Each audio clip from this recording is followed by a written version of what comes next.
Hallo julle en welkom by die volgende episode in Koffie vir jou siel. Die titel vir vandag is Die slaapsaal van die heiliges en hierdie is episode 12 in die tema Die Kriewelrige Kerk.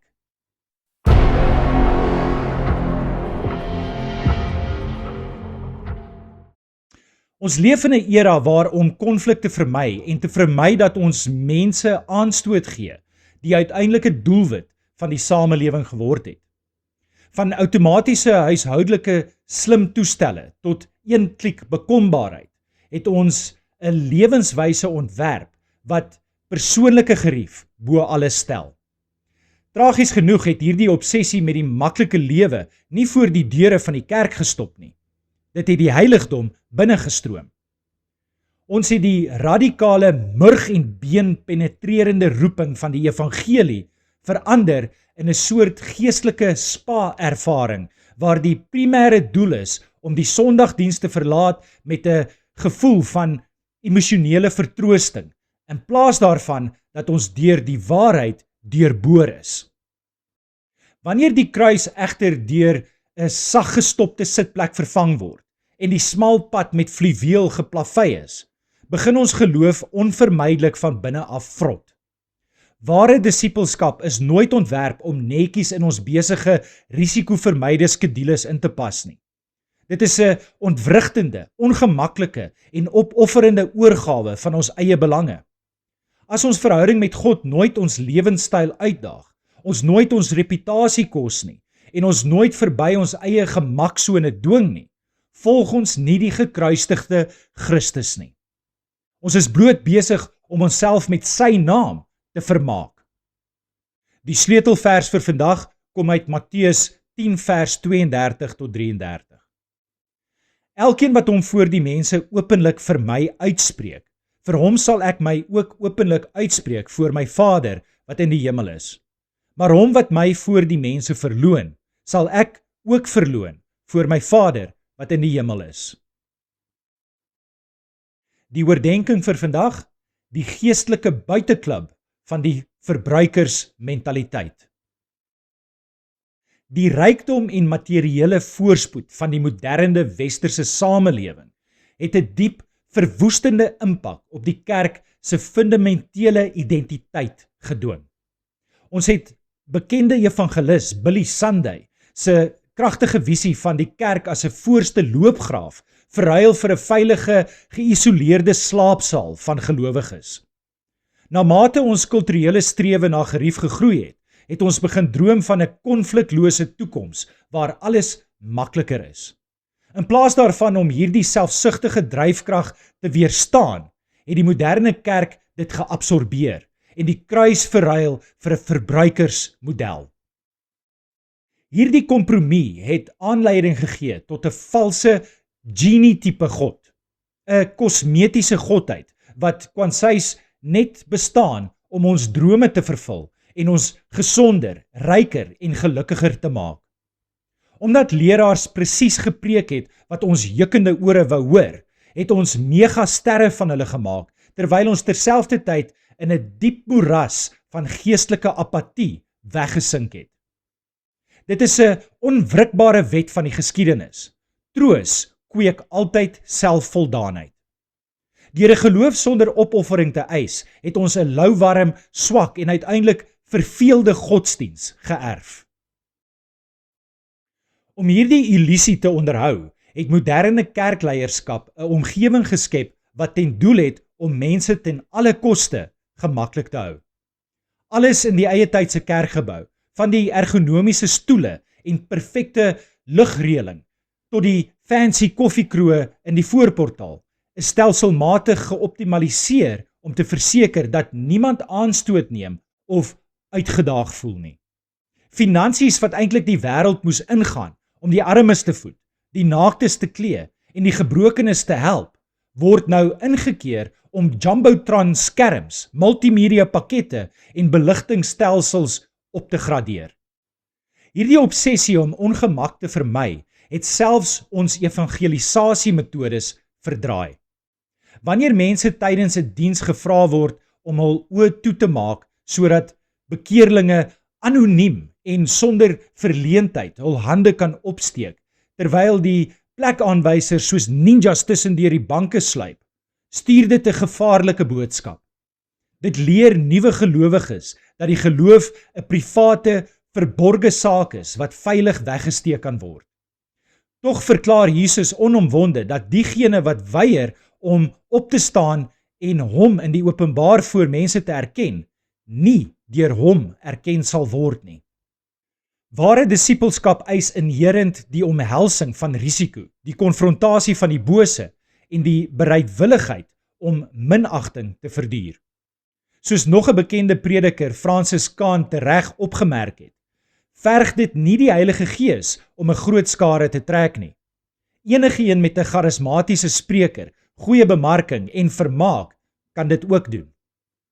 Hierdie gepoleerde buiteklubs produseer egter dikwels geestelike holskulpe, net soos die antieke gemeentes van Sardes, wat 'n reputasie gehad het dat hulle lewe maar dood was, en Laodicea, wie se louwarm rykdom gemaak het dat Christus hulle uit sy mond wou spoeg.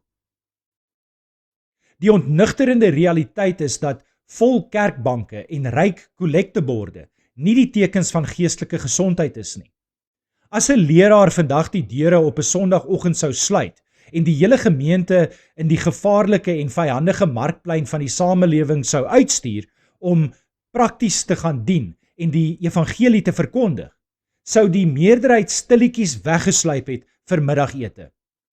Totdat ons ophou om gerief en om niemand aanstoot te gee as ons hoogste doel te stel en terugkeer na die ongemaklike, kompromieslose pad van die kruis, sal ons bloot 'n kragtelose nabootsing van die ware kerk bly. Maar hoe kan ons dit in ons persoonlike lewe toepas? Dit is tyd om wakker te word uit die hipnotiese sluimer van geestelike luksheid. Jy is nie deur die kosbare bloed van Christus vrygekoop om bloot 'n goeie toeskouer in 'n ligversorgde teater te wees nie. Jou lewe is ontwerp om 'n lewende getuienis in 'n donker wêreld te wees, nie 'n voortdurende soeke na jou eie gerief nie. Om Jesus werklik te volg, beteken dat jy vandag die doelbewuste besluit moet neem om die selfgeboude mure van veiligheid om jou hart af te breek en die onvoorspelbare pad van aktiewe geloof te betree. Hierdie week lê daar 'n praktiese uitdaging voor jou. Ontwrig doelbewus jou eie gemak. Skuif die streelende boodskappe op sy en vra die Here waar hy van jou verwag om jou reputasie of jou tyd op die spel te plaas. Praat openlik oor jou geloof in jou werksplek of vriendekring, selfs al beteken dit dat jy dalk sosiale verwerping of ongemaklike vrae gaan ervaar. Gaan na die mense wat stikkend of gemarginaliseer is in jou plaaslike gemeenskap. Die mense wat jy gewoonlik ignoreer omdat hulle nie in jou netjiese leefstyl inpas nie. En dien hulle met tasbare dade van liefde. Onthou dat die smal pad wel styl en vol skrape is, maar dit is die enigste pad waar jy ooit die rou, bonatuurlike krag van die lewende God sal teekom. Jy sal nooit die opwinding van die Heilige Gees beleef as jy hardnekkig aan jou eie voorspelbare geriewe vasklou nie. Skud die louwarm apatie af wat jou geestelik verlam het. Stap uit die Christelike buiteklub uit en neem jou regmatige plek in die voorste loopgrawe in waar ware transformasie plaasvind. Kom ons bid saam. Here my God, ek bely dat ek die kultuur van my eie gemak en gerief dikwels belangriker geag het as die radikale roeping van u koninkryk. Ek het my lewe so ingerig dat ek konflik, opoffering en openbare verleentheid kan vermy en in die proses het ek my geloof louwarm en kragteloos gemaak. Ek was tevrede om anoniem in die skare te sit en my te laat vermaak, terwyl u my geroep het om my kruis op my skouers te neem. Vergewe my vir my selfvoldane apatie. Here Jesus, breek vandag die gerieflike strikke af waarin ek myself vasgekeer het. Skenk my 'n heilige onrus wat my nie sal toelaat om in gemak te lewe terwyl die wêreld om my sterf sonder u kompromieslose waarheid nie. Gee my die bonatuurlike moed om u naam vreesloos en openlik voor mense te bely, sonder om weg te kruip agter die skerms van 'n gerieflike private godsdiens. Stroop my van die intense begeerte om altyd veilig en aanvaarbaar in die oë van die samelewing te wees. Beklee my met u krag sodat ek die strate en die markpleine met 'n egte boodskap van liefde en waarheid kan aandurf.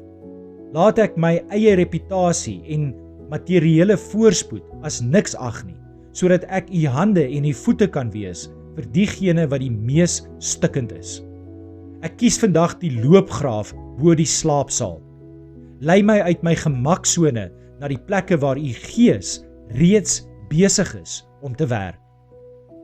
In u heilige naam bid ek dit. Amen. Ons kan ook verder uit die skrif leer om ons meer te bemoedig in vandag se oordeenking. Die eerste vers kom uit Lukas 9 vers 23. Toe het hy vir almal gesê: As iemand agter my aan wil kom, moet hy homself verloon, elke dag sy kruis opneem en my volg. Hierdie fundamentele opdrag van Jesus sny reg deur die kern van 'n geriefgedrewe godsdiens en skakel perfek met die oordeenking se fokus op die smal pad. Dit herinner ons daaraan dat die navolging van Christus heeltemal onversoenbaar is met 'n lewenstyl wat persoonlike gemak bo alles stel. Deur daaglikse selfverloning en die fisiese dra van 'n kruis te vereis, wys Jesus dat ware geloof bedoel is om ons vleeslike begeertes op te offer en ons uit ons veilige, passiewe roetines te dwing. Die volgende vers kom uit 2 Timoteus 3 vers 12. Almal wat in Christus Jesus toegewy aan God wil lewe, sal ook vervolg word. Hierdie vers dien as 'n ernstige realiteitstoets vir enigeen wat probeer om 'n konfliklose Christelike lewe binne 'n vyandige wêreld te handhaaf. Dit ontbloot die valsheid van die moderne voorspoedpreke wat beloof dat getrouheid aan God outomaties tot 'n lewe van rykdom, gewildheid en uiterlike gemak sal lei. Deur te verklaar dat vervolging 'n onafwendbare gevolg is van 'n toegewyde lewe, help Paulus ons om te verstaan dat as ons geloof ons nooit iets kos nie, ons heel moontlik ons boodskap afgewater het om by die wêreld aan te pas. En dan die laaste vers kom uit Openbaring 3 vers 16. Maar nou, omdat julle lou is, nie warm nie en ook nie koud nie, gaan ek julle uit my mond uitspoeg. Hierdie skrikwekkende uitspraak van Christus illustreer volmaak die godelike oordeel oor die selfvoldane en ryk kerke wat in die oordeenking genoem word soos Laodicea. Dit bewys dat die Here geensins beïndruk is met uiterlike sukses, vol sale of blink gepoleerde fasiliteite as die innerlike gees van gelowiges gekenmerk word deur 'n louwarm appetit nie. Hierdie gedeelte daag ons uit om te besef dat 'n passiewe geloof wat bloot op soek is na 'n gesellige buiteklap vir God afstootlik is en dwing ons om dringend die vuur van aktiewe gehoorsaamheid te herontdek. Dankie dat jy na vandag se boodskap geluister het. Mag jy 'n vreugdevolle dag hê. Mag die Here jou seën. Ons gesels weer tot volgende keer. Shalom, shalom.